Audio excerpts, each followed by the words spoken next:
दुष्काळग्रस्तांसाठी 7,000 कोटींचं package जाहीर। विदर्भ मराठवाड्याचं 3 महिन्यांचं कृषी वीज बिल पूर्णपणे माफ। 5 लाख शेतकऱ्यांनी सावकाराकडून घेतलेल्या कर्जातूनही मुक्ती।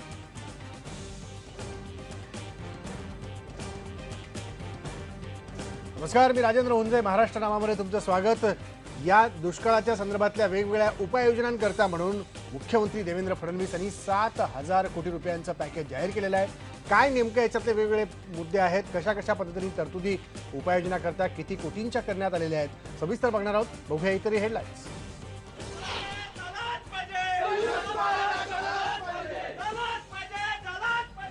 बेळगाव प्रश्नाबद्दलच्या वादग्रस्त विधानावर मोहन जोशींनी व्यक्त केली दिलगिरी, पण नाट्य संमेलन बेळगाव मध्येच होणार, मोहन जोशींनी केलं स्पष्ट।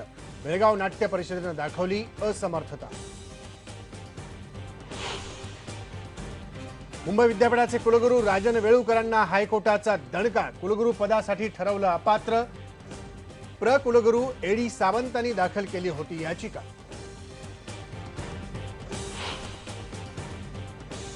हडपसरच्या पोलीस कॉन्स्टेबलनं पत्नीच्या परवानगीशिवाय सक्तीनं करवला गर्भपात। हॉस्पिटल आणि पोलिसासह 8 जणांविरुद्ध गुन्हा दाखल। नंदुरबारमधल्या तराडी आश्रम शाळेच्या विद्यार्थ्यांना दिलासा, 10वीच्या विद्यार्थ्यांना मिळाली पुस्तकं। IBN लोकमतनं बातमी दाखवल्यानंतर प्रशासनानं दिले होते चौकशीचे आदेश।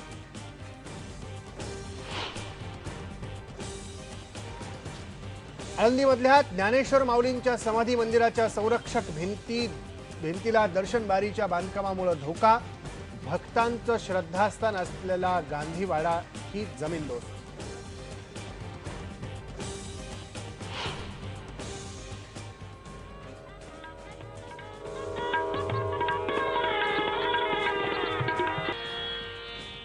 पुण्यात घुमले सूर सवाईचे। सवाई गंधर्व भीमसेन संगीत महोत्सवाचं उद्घाटन झालं सुंदरी वादनानं।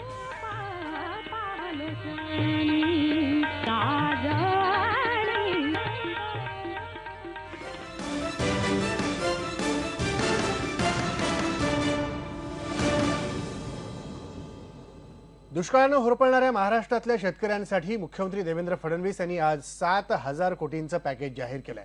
दुष्काळाच्या चर्चेला उत्तर देताना मुख्यमंत्र्यांनी काँग्रेस राष्ट्रवादी सरकारवर जोरदार टीका केली। गेल्या 5 वर्षात राज्य सरकारनं नैसर्गिक आपत्तीवर सरासरी 1,600 कोटी खर्च केले, पण शेतीच्या विकासासाठी फक्त 2,692 कोटी रुपये खर्च केलेले आहेत। त्यामुळे शेतीच्या सोयी सुविधा कमी झाल्या असं मुख्यमंत्र्यांनी म्हटलं। सरकार कुठलंही असलं तरी शेतकऱ्यांच्या आत्महत्या शर्मेची बाब असल्याचं म्हणत त्यांनी सरकार शेतकऱ्यांच्या पाठीशी आहे, आत्महत्या करू नका, सरकारला थोडा वेळ द्या असं आवाहनही केलं। एक नजर टाकूया सरकारनं शेतकऱ्यांसाठी काय घोषणा केलेल्या आहेत त्यावर। शेतकऱ्यांसाठी 7,000 कोटी रुपयांचं पॅकेज मुख्यमंत्र्यांनी जाहीर केलं।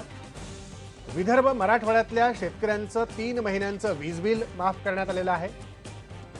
वीज बिल माफीपोटी सरकारच्या तिजोरीवर 915 कोटी रुपयांचा बोजा पडणार आहे। अवैध कनेक्शन्स कट न करता ते नियमित केले जातील असं मुख्यमंत्री म्हणाले। दुष्काळग्रस्त शेतकऱ्यांच्या कर्जाची पुनर्रचना केली जाईल। सावकाराकडून घेतलेलं 5 लाख शेतकऱ्यांचं कर्जही माफ केलं जाणार आहे। कृषी संजीवनी योजनेला 5 मार्च 2015 पर्यंत मुदतवाढ देण्यात आली आहे। शेतीच्या विकासासाठी 34,500 कोटी उपलब्ध करण्याचं आश्वासन मुख्यमंत्र्यांनी दिलंय। ठिबक सिंचनाचं अनुदान पुन्हा सुरू करण्याकरता 300 कोटी रुपयांची तरतूद करण्याचं सरकारने आश्वासन दिलंय। त्याचबरोबर दुष्काळ निवारणासाठी केंद्र सरकारकडे 3,925 कोटींचं पॅकेज द्यावं अशी मागणी सरकारनं केली आहे। फळबागांच्या नुकसान भरपाईसाठी केंद्राकडे मदतीचा प्रस्ताव देण्यात आलेला आहे। त्याचबरोबर राज्यातल्या 3 नद्याजोड प्रकल्पांना केंद्र सरकारनं मान्यता दिली आहे असंही मुख्यमंत्री म्हणाले। दुष्काळमुक्त महाराष्ट्रासाठी जलनियुक्त शिवार योजना राबवली जाणार आहे। वेगवेगळ्या विभागांच्या जलसंधारण योजना एकात्मिक पद्धतीने राबवल्या जातील। प्रत्येक गावाचं वॉटर ऑडिट केलं जाणार आहे। शाश्वत शेतीसाठी संरक्षित पाणी देण्यात येणार आहे। उद्योग जगतानं CSRचा निधी या योजनेत गुंतवावा. कॉर्पोरेट सोशल रिस्पॉन्सिबिलिटीचा निधी आहे तो याच्यात गुंतवावा असं मुख्यमंत्री म्हणतात. पावसाचं पाणी गावाच्या शिवारातच अडवलं जाणार आहे. अस्तित्वात असलेल्या जलस्रोतांचा गाळ काढून पाणी साठा वाढवण्यावर भर दिला जाणार आहे. शेतमालाची उत्पादकता वाढवण्याकरता उपाययोजनांवरती भर दिला जाईल. शेती विकासासाठी मूलभूत गोष्टींकरता गुंतवणूक वाढवण्यावर भर दिला जाईल असं मुख्यमंत्री म्हणाले. शेतकऱ्यांना दिलासा देण्यासाठी राज्य सरकारनं काय उपाययोजना केल्या त्याची माहिती मुख्यमंत्री देवेंद्र फडणवीस आणि अर्थमंत्री एकनाथ खडसे यांनी दिली. एकीकडे सगळ्या शेतकऱ्यांचं कर्ज पूर्णपणे रिशेड्यूल करतो, त्यांचं व्याज सरकार भरणार आहे. त्यासोबत जास्तीत जास्त आत्महत्या होतात कारण शेतकऱ्याला खासगी सावकाराकडनं कर्ज घ्यावं लागतं. आणि म्हणून पहिल्यांदा राज्यामध्ये आम्ही ऐतिहासिक निर्णय घेतलाय आणि खासगी सावकाराच्या कर्जातनं शेतकऱ्याला मुक्त करण्याकरता ते कर्ज राज्य सरकार भरणार आहे. आणि अवैध सावकाराचं जर काही कर्ज असेल तर ते माफ झालं असं जनतेने समजावं आणि कुठलाही अवैध सावकार जर त्यांना त्रास देत असेल तर त्याची तातडीनं तक्रार करावी. इलेक्ट्रिक बिलाच्या संदर्भात टंचाई सदृश्य परिस्थिती ज्या भागामध्ये आहे त्या भागातील शेतकऱ्यांना 33.5% वीज बिलामध्ये आम्ही सवलत दिली होती की एका क्वार्टरसाठी तिमाहीमधल्या बिलाला. आता आम्ही असं ठरवलं की तिमाहीचं जे बिल त्याचं येत आहे त्याच्यामध्ये 100% वीज बिलामध्ये सवलत आता त्याला देण्यात येईल आणि शून्य किमतीचं बिल या क्वार्टरली जे क्वार्टरचं आहे ते त्याला देण्यात येईल. दरम्यान काँग्रेस राष्ट्रवादीच्या नेत्यांनी हे पॅकेज निराशाजनक असल्याची टीका केली आहे. 25,000 रुपये जिरात शेतकऱ्याकरता आणि 50,000 रुपये ओलितीच्या शेतकऱ्यांकरता दिली पाहिजे अशा प्रकारची मागणी आमची होती. मला वाटतं फक्त घोषणा ज्या केलेल्या आहेत त्यातून कुठल्या प्रकारची मदत शेतकऱ्याला अशी स्थिती नाही आहे आणि म्हणून फक्त शेतकऱ्यांच्या तोंडाला पानं पुसण्याचं काम फक्त सरकारने या माध्यमातून केल्याचं चित्र आज दिसतंय. नैराश्य असं प्रकारचं निराशजनक पॅकेज राज्य सरकारनं या निमित्तानं जाहीर केलेलं आहे. आणि या संदर्भात बोलले आमचा प्रिन्सिपल करस्पॉन्डंट आशिष जाधव आता आपल्यासोबत आहे. आशिष, ज्या प्रकारे बघतोय आपण 7,000 कोटीचं पॅकेज मुख्यमंत्री देवेंद्र फडणवीस यांनी आज जाहीर केलं दुष्काळाच्या उपाययोजनांकरता. केंद्राकडे साधारणतः 4,000 कोटींची मदतीची मागणी करणारा प्रस्ताव सरकारनं दाखल केलेला आहे. पण प्रत्यक्षात ह्या सगळ्या फुगीर आकड्यांचा विचार केला शेतकऱ्यांच्या पदरात किती पडतं? राजेंद्र, खरं तर आज जो दुष्काळग्रस्त शेतकरी आहे तो हवालदिल झालेला आहे. त्याला नगदी रोख रक्कम त्याच्या हातात पडेल अशी आशा होती, पण या पॅकेजच्या ज्या तरतुदी आहेत त्यातून तसं दिसत नाहीये. जर का 7,000 कोटी रुपयांचा जरी आकडा धरला तरी एकरी 1,706 रुपये जेमतेम हे मिळत आहेत. म्हणजे एकरी रक्कम जी आहे ती शेतकऱ्यांच्या हातात मिळेल की नाही याची शाश्वती नाहीये. आपल्यासोबत विरोधी पक्षातले नेते, राष्ट्रवादीचे ज्येष्ठ नेते छगन भुजबळ आहेत. सर, देवेंद्र फडणवीसांनीच म्हणजे मुख्यमंत्र्यांनीच असा दावा केलेला आहे की आजवरचं हे सर्वात मोठं दुष्काळी पॅकेज आहे, पण तुम्ही म्हणताय हे पॅकेज फोल आहे, असं का? खरं म्हणजे 2 दिवस जो आहे हा लढा आम्ही विधानमंडळामध्ये देतो, विधानसभा आणि विधान परिषदेमध्ये. हे जे शेतकरी जे आहेत आज अतिशय अडचणीत आलेले आहेत. काही अवकाळी पावसामुळे, काही अशा दुष्काळामुळे, वेगवेगळ्या ठिकाणी वेगवेगळी कारणं आहेत. आणि त्याचबरोबर आम्ही हे सुद्धा सांगितलं की नैसर्गिक कारणामुळे शेतकरी अडचणीत आला आहे, त्याचबरोबर तो सरकारच्या ज्या चुकीच्या धोरणांमुळे, पॉलिसीमुळे, मग केंद्र शासनाचं असेल किंवा कुणाचं असेल, त्याच्यामुळे सुद्धा अडचणीत झाला. तो अशा अर्थानं की दूध आहे, त्या दुधाचं जे आहे दुधाचं उत्पादन आहे, परंतु त्याच्यावरचं जे अनुदान जे आहे ते विड्रॉ करण्यात आलेलं आहे. त्याच्यामुळे ते भाव एकदम पडलेले आहेत. 2700 रुपयावरून 27 रुपयावरून 17 रुपयावर आलेले आहेत. कांद्याचे भाव पडलेले आहेत. पाकिस्तानातून, अफगाणिस्तानातून कांदा येतोय आणि कांदा एक्सपोर्ट करण्यासाठीचे मिनिमम एक्सपोर्ट प्राईस जी आहेत ती वाढवण्यात आली आहे. डाळिंबाची तीच परिस्थिती आहे. ह्या सगळ्या ऊसाची पण तीच परिस्थिती आहे. मागणी ऊसासाठी एक आहे आणि साखरेचा जो भाव जो आहे एवढा कमी आहे. म्हणजे सगळ्या दृष्टीनं शेतकरी जो आहे आज अडचणीत आलेला आहे. हे असे 2 भाग, एक तर अवकाळी पाऊस किंवा पाऊसच नाही त्याच्यामुळे नैसर्गिक कारणामुळे अडचणीत आलेला शेतकरी, आणि दुसरा म्हणजे त्याने ह्या सगळ्या अडचणीवर मात करून शेतामध्ये काहीतरी पिकवलेलं आहे, उत्पादन केलेलं आहे, परंतु त्याचा खर्च सुद्धा सुटत नाही, इथपर्यंत त्याचे भाव कमी झालेले आहेत. आता या दोन्ही याच्यावर त्यांनी भाष्य करणं आवश्यक होतं. पण एक आहे की दुधाचा एक आज लक्षवेधी लागलेली होती ती एवढ्या जोरदारपणे जी आम्ही लावून धरली, त्याच्यामुळे निदान मंगळवारी त्यांनी सांगितलं आम्ही मिटिंग घेऊन ठरवूया आपण काय करायचं ते. बाकीच्याबद्दल तर या त्यांच्या पूर्ण भाषणामध्ये कसलाही उल्लेख कुठे केलेला नाही.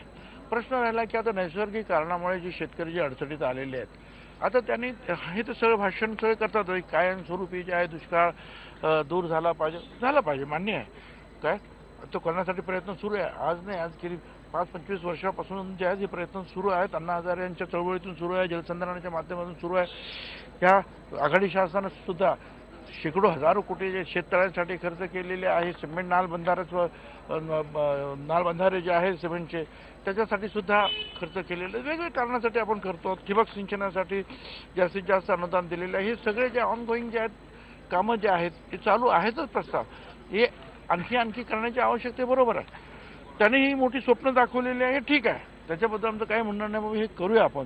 पण आज जो शेतकरी अडचणीत आलेला आहे त्याच्या हातामध्ये तुम्ही काय देणार आहात? आम्ही सांगितलं होतं की प्रत्येक हेक्टरी जे आहे जे कोरडवाहू असते त्यांना 25,000 रुपये द्यावे. फळबागा आणि इतर जे ओलिताखाली असेल तर नुकसान मोठं असं 50,000 रुपये द्यावे. ठीक आहे, 25,000 सोडा, 50,000 सोडा, पण काहीतरी एक लक्षात येईल अशा प्रकारची रक्कम त्यांच्या हातात मिळाली असती तर त्यांना एक दिलासा मिळाला असता.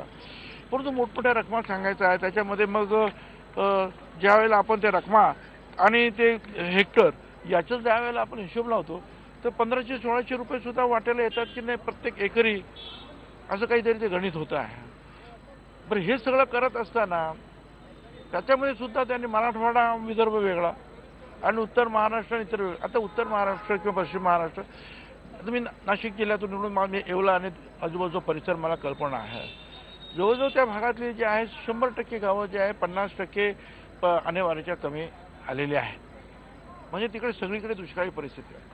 पण मग तिकडे वीज बिल माफ करण्यात येईल 3 महिन्याचं मराठवाडा आणि विदर्भामध्ये, आणि उत्तर महाराष्ट्रामध्ये जिथं शासनानं मान्य केलेलं आहे की इथे दुष्काळ आहे तिथे कदाचित इतर गोष्टी मिळतील पण वीज बिल मात्र माफ होणार नाही. मला काही कळलं नाही की ही पॉलिसी काय आहे.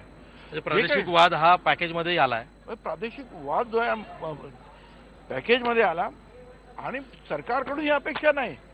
काही आमदार बोलत असतील आपापल्या भागाचं, आपापल्या मराठवाड्याचं बोलेल, कोण विदर्भाचं बोलेल, कोण एखाद्या तालुक्याचं गावाचं बोलेल, जिल्ह्याचं बोलेल, पण मुख्यमंत्र्यांकडून किंवा शासनाकडून अशा प्रकारचं स्टेटमेंट येते की यांना मिळेल यांना मिळणार नाही, हे म्हणजे समजण्याच्या पलीकडचं आहे. की असं दुजाभाव कशासाठी? सरकारचं सगळ्यांचं आहे, महाराष्ट्राचं सरकार आहे. आणि मग या शेतकऱ्यांसाठी हा शेतकरी जो आहे याला देऊ, ह्या शेतकऱ्याला देणार नाही, हे कधीही घडलेलं मला तरी आठवत नाही. दुष्काळग्रस्त भागातील शेतकऱ्यांना जो दुष्काळामध्ये सापडलेला आहे तर एका शेतकऱ्याला जो फायदा मिळेल तोच फायदा दुसऱ्या शेतकऱ्याला सुद्धा महाराष्ट्राला मिळाला पाहिजे. तो गडचिरोलीवाल्याला जो मिळेल तोच जो आहे हा नाशिकच्या तुमच्या काय सटाणामध्ये असेल किंवा आणखी आमच्या निफाडमध्ये असेल, मेवलामध्ये, त्यांना पण सुद्धा मिळाला पाहिजे. कुणाला मिळाला पाहिजे. दुष्काळी पॅकेजवरनं आता वेगवेगळी मतं पुढे येत आहेत. सरकारचं काय चुकलं, सरकारनं काय करायला पाहिजे होतं, अशी टीका सर्व स्तरावरनं होते. राजेंद्र, धन्यवाद आशिष. या सगळ्या अपडेट्सबद्दल आपण बघितलं की आता टीका होऊ लागलेली आहे. सरकार नेमकं याला कसं उत्तर देणार हे बघणं महत्त्वाचं असेल. वळूयात दुसऱ्या महत्त्वाच्या बातमीकडे. बेळगावमध्ये होणारं नाट्य संमेलन चांगलंच वादात अडकलेलं आहे. काल मोहन जोशी यांनी बेळगावबद्दल केलेल्या वादग्रस्त वक्तव्यानंतर आज बेळगाव नाट्य परिषदेच्या ऑफिससमोर महाराष्ट्र एकीकरण समितीच्या कार्यकर्त्यांनी निदर्शनं केली. बेळगाव नाट्य परिषदेच्या बैठकीदरम्यान ही निदर्शनं करण्यात आली. या बैठकीत 3 ठराव मांडण्यात आले. बेळगाव नाट्य परिषद मोहन जोशींच्या वक्तव्याशी सहमत नाही. 6 ते 8 फेब्रुवारी दरम्यान नाट्य संमेलन घेणं शक्य नाही.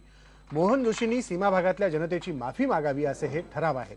दरम्यान या सगळ्या वादानंतर मोहन जोशींनी दिलगिरी व्यक्त केली. ठरल्याप्रमाणे बेळगावमध्ये नाट्य संमेलन होणार असंही त्यांनी स्पष्ट केलं. ज्या राज्यात संमेलन आहे त्या राज्याच्या प्रतिनिधींना निमंत्रण देणं क्रमप्राप्त असतं, तसं मी द्यायला गेलेलो होतो असंही जोशींनी म्हटलंय. मोहन जोशी यांच्याशी याबाबत बातचीत केली आमची सिनियर करस्पॉन्डंट निलिमा कुलकर्णीनं. फेब्रुवारीत बेळगावमध्ये होणारं नाट्यसंमेलन फेब्रुवारी पूर्वी चर्चेत राहतलंय. अनेक कारणं आहेत, अनेक वादही सुरू झालेले आहेत. मोहन जोशी माझ्यासोबत आहेत. सर, एकतर महाराष्ट्र एकीकरण समिती नाराज आहे. तुम्ही एक जी वेगळी भूमिका घेतलेली आहे, आता त्या भूमिकेवर तुम्ही ठाम राहणार आहात का ती बदलणार आहात? 1-2-3 गोष्टी क्लिअर करायच्या होत्या. महाराष्ट्र एकीकरण समिती नाराज नाही आहे. त्यांचे प्रमुख जे आहेत किरण ठाकूर साहेब, त्यांनी आम्हाला पाठिंबा दिला. ते आमच्या पाठीशी आहेत. त्यांनी आम्हाला 5 लाख रुपये सुद्धा जाहीर केले आहेत. त्यांना विचारल्याशिवाय आम्ही कुठली गोष्ट करत नाही. गैरसमज काय झाला आहे ते मी सांगतो तुम्हाला, कारण ही माहिती पूर्ण कोणालाच नाही आहे. पत्रकार परिषदेमध्ये नाट्य संमेलनाविषयी पत्रकार परिषद होती. 25-30 पत्रकार होते.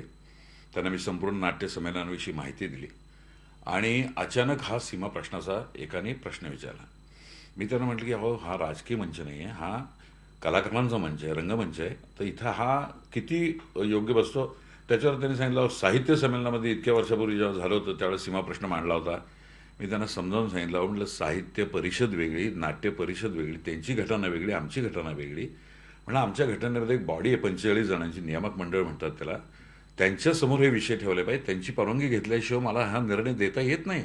परंतु प्रत्येकाने आम्हाला सहकार्य केलं. म्हणजे बेळगावमध्ये जे मराठी भाषिक आहेत, जे मराठी नाट्यरसिक आहेत, ते मात्र या संमेलनाला येतील. हे सगळे प्रश्न बाजूला सारून सुद्धा ते संमेलनाकडे आकर्षित होऊ शकतात. नक्कीच होऊ शकतात. आणि ज्यांचा गैरसमज झाला आहे त्यांची माफी मागायला मला काही कमीपणा वाटत नाही. माझा कुठलाही इगो प्रॉब्लेम नाही. हे संमेलन सगळ्यांनी मिळून करायचं आहे. सगळ्यांच्या आशीर्वादाने हे यशस्वी होणार आहे. त्यामुळे त्यांनी जर इगो केला असेल की मोहन जोशींनी माफी मागावी, तर मी त्यांची जाहीर माफी मागतो. माझ्यामुळे त्यांच्या भावांना दुखावले गेले असतील. मला काही इगो करायचं नाही, इगो प्रॉब्लेम करायचा नाही. मला त्यांच्या सहकार्याने हे नाट्य संमेलन यशस्वी करून दाखवायचं आहे. मोहन जोशी जाहीर माफी मागतायत, मात्र हे माफी मागण्यासाठीचं त्यापूर्वी त्यांनी काय वक्तव्य केलं होतं तेही बघा. राजकारण या रंगमंचावर नसणार आहे. कुठलाही विषय असा चर्चेला जाणार नाही. त्याचं कारणच सांगतो.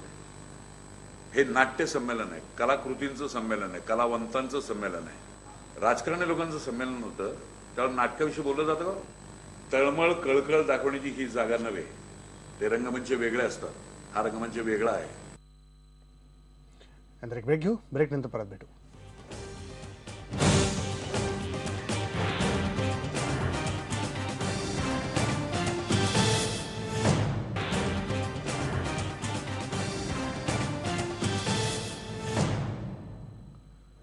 इंदापूरमध्ये एका पोलीस कॉन्स्टेबलचं स्वतःच्या बायकोच्या सक्तीनं तिच्या परवानगीशिवाय गर्भपात केलेला आहे.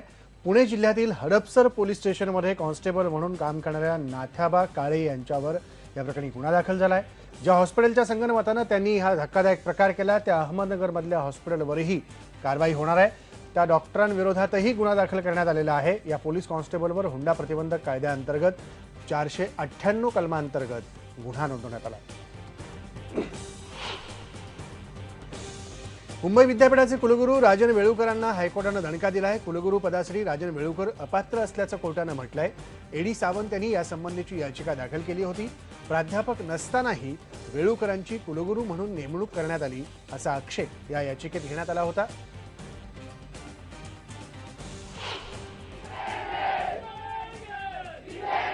नंदुरबारमध्ये वनहक्क कायद्याच्या अंमलबजावणीवर प्रश्नचिन्ह निर्माण झालेलं आहे. आदिवासी बांधवांच्या फायली सडून जीर्ण झाल्या आहेत.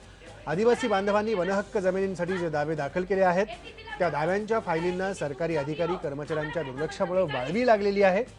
त्यामुळे आयुक्तांच्या कार्यालयात आदिवासींनी ठिय्या आंदोलन केलं.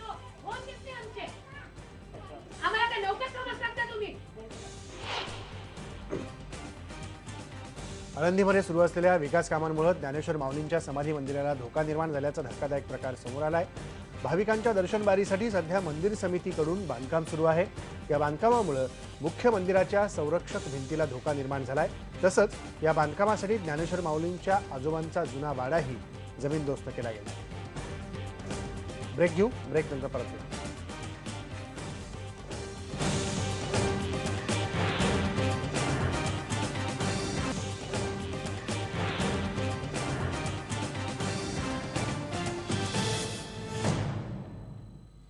सिरियलची लोकप्रियता आता नाटकामध्येही कॅश केली जाते. होणार सुनमी ह्या घरची या मालिकेतल्या श्रीच्या 4 आया आता नाटकात एकत्र येत आहेत. हे नाटक आहे मदर्स डे. या नाटकाचे लेखक दिग्दर्शक आहेत आनंद म्हसवेकर, सुहिता थत्ते, स्मिता सरवधे, सुप्रिया पाठारे, पूर्णिमा तळवळकर आता रंगभूमीवरही प्रेक्षकांच्या भेटीस येत आहेत.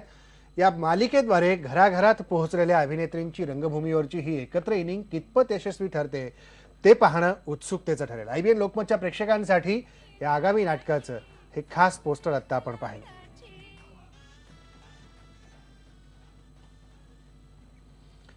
पुण्यात सवाई गंधर्व भीमसेन संगीत महोत्सव सुरू झालेला आहे. त्याचं उद्घाटन सुंदरी वादनानं झालं. पाहुयात जाता जाता त्याची एक खास झलक.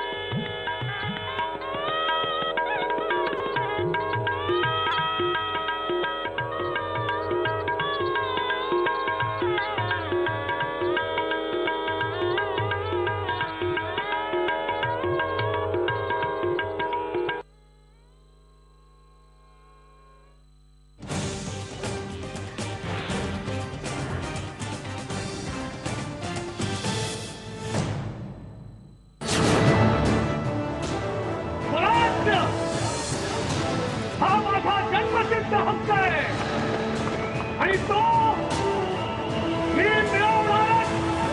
प्रेम करावं तर लोकमान्याने करावं, विरोध करावा तर लोकमान्याने करावा, टीका करावी ती पण लोकमान्यांनीच करावी आणि ज्याला म्हणतात की देशाविषयीचा जाज्वल्य अभिमान बाळगावा तो पण लोकमान्यांनीच बाळगावा.